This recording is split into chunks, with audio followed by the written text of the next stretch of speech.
إذا كان سبب دخولك إلى هذا الفيديو هو الحصول على شدات ببجي موبايل مجانا، فأنت في المكان الصحيح، ويستحسن أن تتابع هذا الفيديو من الأول إلى الآخر لكي تتمكن من الحصول على شدات ببجي. هذا شرح مهم جدا ولا يجب أن تفوت أي لقطة. تابع الفيديو بكل تركيز، ولا تنسى أن تدعمنا بالإعجاب والاشتراك في القناة، وأيضا اترك تعليقا لكي تشارك في مسابقة السحب على 1000 شدة ببجي مجانا.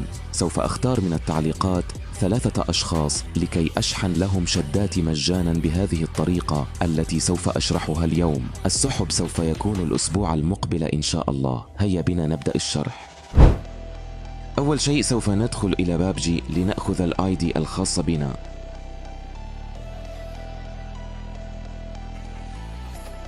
كما تشاهدون حسابي مصفر وليس فيه أي شدات.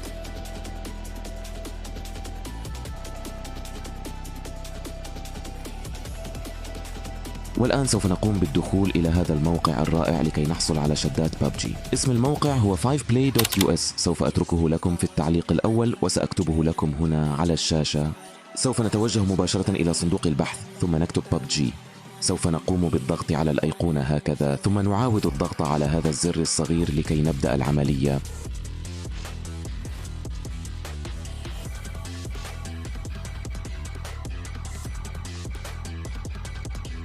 سوف نضع الاي دي الخاص بنا في هذه الخانة، ثم نختار نوع الجهاز الذي نستعمله، ثم نضغط على كونتينيو. والآن سوف أختار كمية الشدات التي أريدها، وأنا أرشح أن تختار أكبر عدد.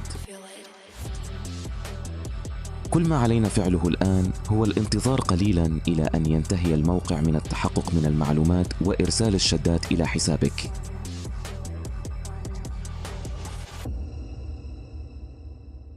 هذه هي آخر مرحلة. علينا إتمام أحد المهام السهلة لكي نحصل على الشدات التي نريدها. لا داعي للقلق، فالمهام سهلة للغاية.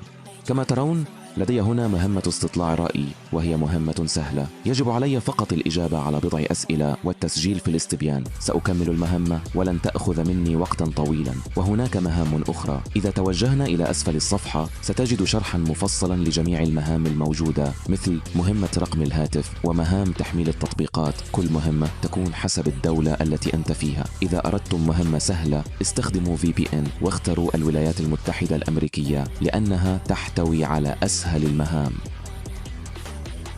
والآن سأكمل المهمة وسأعود إليكم من جديد.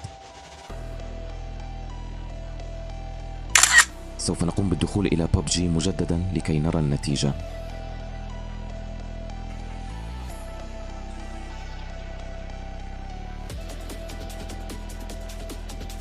وكما تلاحظون بعد أن انتظرت لمدة 10 دقائق ها هي الموارد قد وصلت إلى حسابي بكل سهولة. أتمنى أن يكون المقطع قد نال إعجابكم.